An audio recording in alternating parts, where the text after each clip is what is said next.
Subuh-subuh sudah bersiap untuk kerja. Matahari bahkan belum nongol.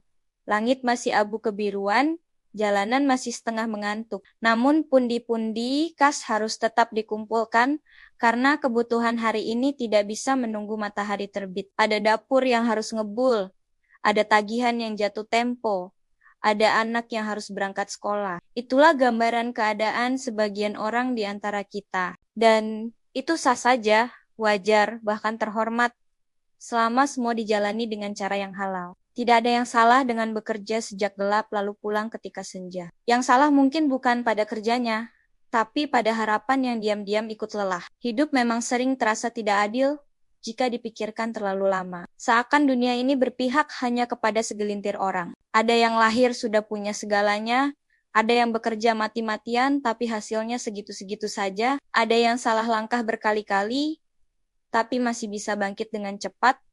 Ada pula yang sekali jatuh langsung tertimbun. Perasaan seperti ini manusiawi.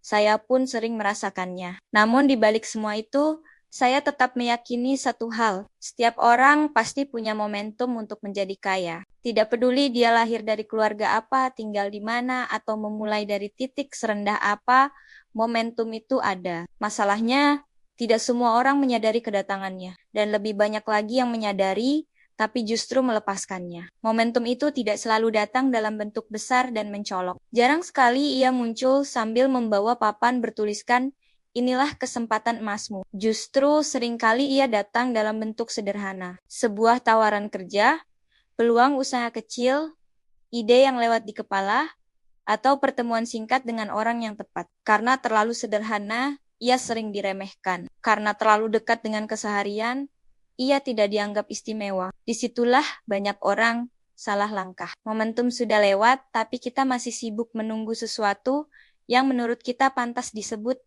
peluang besar. Ada pula yang sebenarnya sudah memegang momentum itu di tangan, tapi salah dalam mengelolanya. Terburu-buru, serakah, atau justru terlalu takut. Ketika hasil kecil mulai terlihat, fokusnya bergeser. Bukan lagi bagaimana menumbuhkan, tapi bagaimana segera menikmati. Uang hasil momentum dipakai untuk menutup luka lama, membayar gengsi, atau sekadar membuktikan pada dunia bahwa dirinya sudah berhasil. Padahal momentum itu belum matang. Ia masih butuh dirawat, dijaga, dan ditahan agar bisa tumbuh lebih besar. Banyak contoh momentum untuk menjadi kaya yang sebenarnya sudah kita lihat dengan mata kepala sendiri. Ada orang yang dulu jualan pulsa ketika orang lain menertawakan, ada yang buka warung kopi kecil sebelum kopi jadi gaya hidup. Ada yang masuk bisnis online saat orang masih ragu belanja lewat layar. Ada yang berani belajar hal baru ketika yang lain merasa sudah terlalu tua.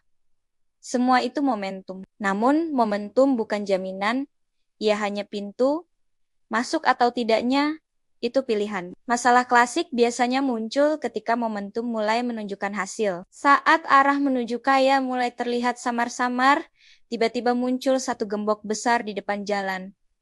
Namanya modal. Kata ini seringkali terdengar seperti tembok tinggi yang mustahil dilewati. Banyak orang berhenti tepat di titik ini. Bukan karena tidak punya ide, bukan karena tidak punya pasar, tapi karena merasa tidak punya modal. Lalu perlahan momentum itu dilepas, dengan dalih keadaan tidak memungkinkan. Yang sering luput kita sadari, modal tidak selalu berarti uang besar. Modal bisa berupa keberanian, jaringan, kepercayaan, waktu, bahkan reputasi. Namun karena kita terlalu terpaku pada uang, semua modal lain dianggap tidak cukup. Padahal dalam banyak cerita sukses, uang justru datang belakangan. Yang datang lebih dulu adalah keputusan untuk mengambil sedikit risiko. Sayangnya, di titik inilah banyak orang memilih jalan aman, bertahan di zona nyaman yang sebenarnya sudah lama tidak nyaman, daripada melangkah ke wilayah baru yang penuh ketidakpastian. Ketakutan mengambil risiko ini sering dibungkus dengan kata realistis.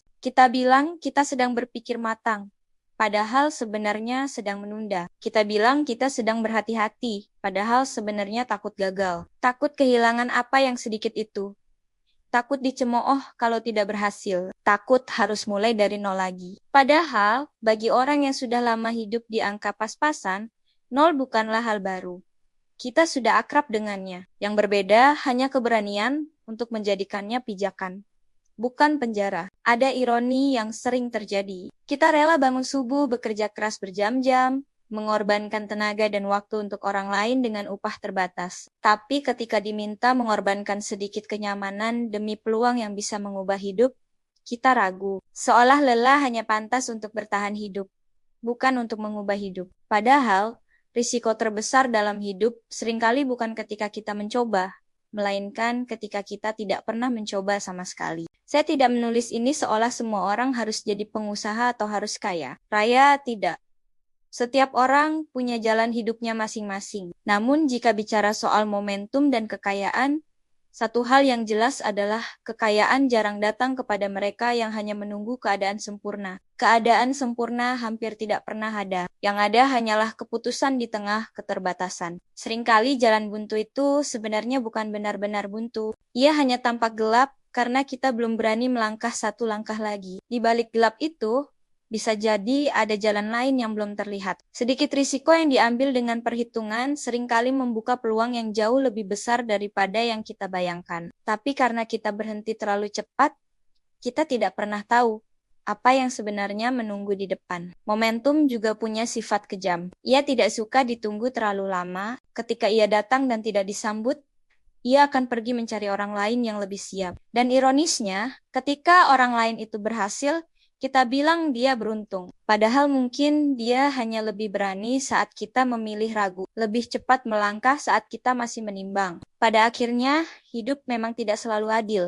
Tapi hidup hampir selalu memberi kesempatan, entah satu kali atau berkali-kali. Tergantung seberapa peka kita membacanya. Kekayaan bukan hanya soal angka di rekening, tapi soal keberanian mengambil keputusan saat momentum datang. Soal kesabaran menunda nikmat demi tujuan yang lebih besar. Soal kemampuan melihat peluang di tengah keterbatasan. Saya menutup tulisan ini dengan satu keyakinan sederhana. Tidak semua orang ditakdirkan kaya dalam waktu yang sama, tapi hampir semua orang pernah diberi kesempatan menuju ke sana. Pertanyaannya bukan lagi apakah momentum itu ada, tapi apakah kita siap menerimanya ketika ia datang? Siap mengambil sedikit risiko, siap melepas rasa takut, dan siap melangkah meski jalan belum sepenuhnya terlihat. Karena seringkali jalan itu baru muncul setelah kita berani melangkah.